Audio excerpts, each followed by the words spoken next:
X की भी जरूरी होती है हमें, तो इसलिए आपको फॉर्मूला भी नहीं पढ़ाया जाएगा। अब बात ये आती है कि ऐसा कौन सा तरीका हमें पढ़ाया जाएगा।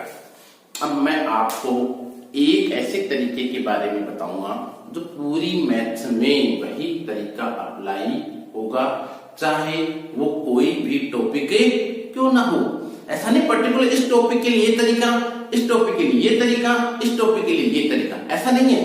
पूरी गणित में, समझ रहे हैं ना इस चीज को, पूरी गणित में एक ही तरीका बताया जाएगा, चाहे कोई भी टॉपिक क्यों ना हो।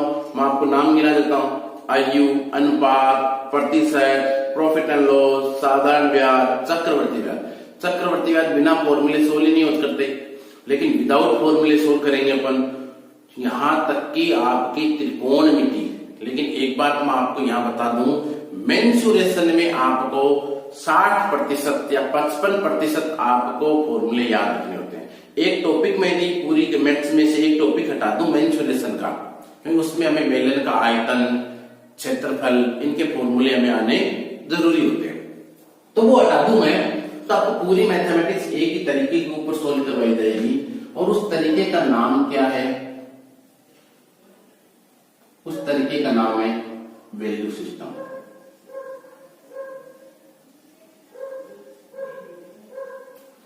उस तरीके का नाम क्या है? Value system. पूरी गणित आपको वैल्यू सिस्टम के ऊपर पढ़ाई जाएगी। और अब इसकी देखो कमियां सबकी निकालिए, तो इसकी भी हम कमियां निकालेंगे। इसकी कमी क्या है? ये आपके 97 से 98%, 97 से 98% मैथमेटिक्स को कवर करता है, 1 से 2% मैथमेटिक्स को कवर नहीं करता। उसके लिए मैं आपको एक अलग साथ में एक अलग तरीका बताता रहूंगा, उसका नाम है hit and trial. Hit and trial, यानी इसको मैं सीधी सादा भाषा में कह दूं तो ऑप्शन विधि कह दूं। कौन सी विधि कह दूं? ऑप्शन विधि कह दूं। सीधी भाषा में यदि कहूं तो क्या कह दूं? ऑप्शन विधि। ऑप्शन से क्वेश्चन कैसे सोल्व किए जाते हैं, और एक चीज बताऊं, जिस दिन आपने ये ऑप्शन विधि सीख ली, ऑप्शन से क्वेश्चन करना स्टार्ट कर दिया, उस दिन मान लेना कि हाँ हमें कुछ मैथमेटिक्स आने लग गई है। अब बात करते हैं वैल्यू सिस्टम पे कि वैल्यू सिस्टम है क्या, किस अकॉर्डिंग वैल्यू सिस्टम वर्क करता है हमारा। तो वैल्यू सिस्टम क्या है उसके ऊपर चर्चा करते हैं। आपको क्वेश्चन में वैल्यू सिस्टम, आपको क्वेश्चन में एक क्या दी जाएगी? रियल वैल्यू दी जाएगी।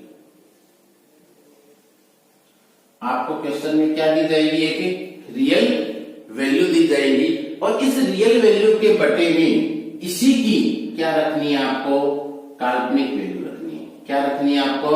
काल्पनिक वैल्यू, या इंग्लिश में कहते हैं इमेजिनरी वैल्यू। इस रियल वैल्यू के बटे में इसी की क्या रखनी है? आपको काल्पनिक वैल्यू, इमेजिनरी वैल्यू रखनी है। और जो पूछा जा रहा है क्वेश्चन में, उसकी इमेजिनरी वैल्यू से क्या कर दो? गुणा कर दो। जो पूछा जा रहा है, एक चीज बता दूं, हमेशा क्वेश्चन में दो चीजों को सर्च किया करो। क्वेश्चन हमें क्या कहना चाहता है और हमसे क्या पूछ रहा है, यानी हमें क्या दे रहा है और क्या हमसे वो पूछ रहा है, क्या हमसे जानना चाहता है। जिस दिन ये सर्चिंग करने स्टार्ट कर दी, मैथमेटिक्स इजी वे में आ जाएगी आपको। अब मैंने यहां दो नाम लिए, रियल वैल्यू और इमेजिनरी वैल्यू। क्लियर? अब यदि मुझे क्वेश्चन में पता लग जाए कि ये तो मेरी रियल वैल्यू है और ये मेरी इमेजिनरी वैल्यू है, तो मेरा और काम क्या हो जाएगा? आसान हो जाएगा। मुझे तो बस सर्चिंग करनी है बस। अब मैं इमेजिनरी वैल्यू को डिफाइन कर दे रहा हूं। जो चीज आपको अनुपात में, किसमें दी गई है? अनुपात में दे दी, रेशियो में। जो चीज हमें किसमें दे दी? अनुपात में दे दी, वो हमारे लिए किसका काम करेगी? काल्पनिक वैल्यू का, इमेजिनरी वैल्यू का। जो चीज हमें परसेंटेज, प्रतिशत में दे दी, वो हमारे लिए किसका काम करेगी? काल्पनिक वैल्यू का। जैसे आपको अनुपात दे दिया 5:7, कोई भी अनुपात दे दिया आपको, 1/2, अनुपात 5/3, अनुपात 9/11, अनुपात दे दिया आपको, तो हमारे लिए किसका काम हो जाएगी? काल्पनिक वैल्यू का। परसेंटेज दे दिया तो हमारे लिए किसका काम करेगी? काल्पनिक वैल्यू। और दो चीज हमें भिन्न समझते हैं, भिन्न फ्रैक्शन, जैसे 5/7 लिखा है, ये भिन्न लिखा है। तो ये तो कुछ चीजें हमें जो भिन्नों में दे दी वो हमारे लिए काम करती हैं। और एक चीज बताओ, जैसे ही क्वेश्चन भिन्नों पे आ जाता है तो हमें वो क्वेश्चन क्या लगता है, हार्ड सा लगता है। भाई ये क्वेश्चन हमारे समझ में नहीं आ रहा, भिन्नों में है, इसका 5 गुना है, इसका 2.5 गुना है, इसका 2.25 गुना है ना, 1.5 गुना है, तो वहां क्वेश्चन हमसे सोल्व नहीं होते। अब देखो, इनके अलावा जो क्वेश्चन में बच गया वो क्या कहलाती है, आपकी रियल वैल्यू। बात समझ आ गई होगी, क्लियर। इसके अलावा जो क्वेश्चन में जो बच गया वो हमारे लिए क्या हो जाएगी, रियल वैल्यू। तो आप क्वेश्चन में से रियल वैल्यू और काल्पनिक वैल्यू फाइंड आउट कर सकते हैं। अब मैं आपको इस पे एक क्वेश्चन करके बता दे रहा हूं, ठीक है। बाकी की चीजें अपन तो नेक्स्ट वीडियो आएगा मेरा, उसमें अपन एकदम जीरो से स्टार्टिंग से स्टार्ट करेंगे अपन, ठीक है। तो यहां मैं आपको एक चीज बता दे रहा हूं,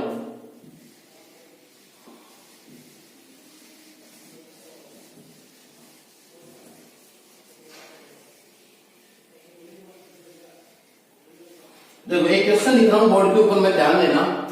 आपको मान लो ऐसा दे दिया कि ए, बी और सी की आयु का अनुपात दे दिया 5:3:7 है। ये क्या दे दिया आपको, एज का रेशियो दे दिया कि एबीसी है, उसकी आयु का अनुपात कितना है, 5:3:7 है। और आपको साथ में दे दिया उनकी आयु का योग दे दिया। क्या दे दिया, योग दे दिया, तीनों की आयु का योग दे दिया 45 वर्ष। योग कितना दे दिया आपको, 45 वर्ष। अब देखो अपन बात करते हैं, और आपसे पूछ लिया कि भैया ए की आयु बताओ। क्या पूछा आपसे, ए की आयु। अब इस क्वेश्चन में मैंने कहा था दिया हुआ क्या, पूछ क्या रहा है, दिया हुआ क्या, हमें अनुपात दिए हुए हैं, एबीसी के योग दिया हुआ है, ये तो हमें क्वेश्चन ने हमें दिया है। और हमसे पूछ क्या रहा है कि भैया ए की आयु आप बता दीजिए। तो अब देखो रियल वैल्यू कौन सी है और काल्पनिक वैल्यू कौन सी है। तो ये तो अनुपातिक वैल्यू हुई कि नहीं हुई, जो अनुपातिक वैल्यू होती है वो कौन सी वैल्यू होती है, काल्पनिक। जो परसेंटाइल वैल्यू होती है वो कौन सी होती है, काल्पनिक वैल्यू होती है। तो हमारे लिए काल्पनिक वैल्यू है कि नहीं है, तो ए हमारे पास काल्पनिक तौर पर कितने साल का है, 5 साल का है। बी काल्पनिक तौर पर कितने साल का है, 3 साल का है। सी काल्पनिक तौर पर कितने साल का है, 7 साल का है। अब देखो रियल में क्या दिया है, रियल दिया हमें ये योग तो 45। अब मैंने आपको कहा है कि इसी की काल्पनिक वैल्यू रखनी है, किसकी काल्पनिक वैल्यू रखनी है, इसी की काल्पनिक वैल्यू रखनी है। तो ये तो 45 क्या है, 45 तीनों का योग है कि नहीं है, क्लियर। तो इसके बटे में क्या आएगा, तीनों का काल्पनिक योग आएगा कि नहीं आएगा।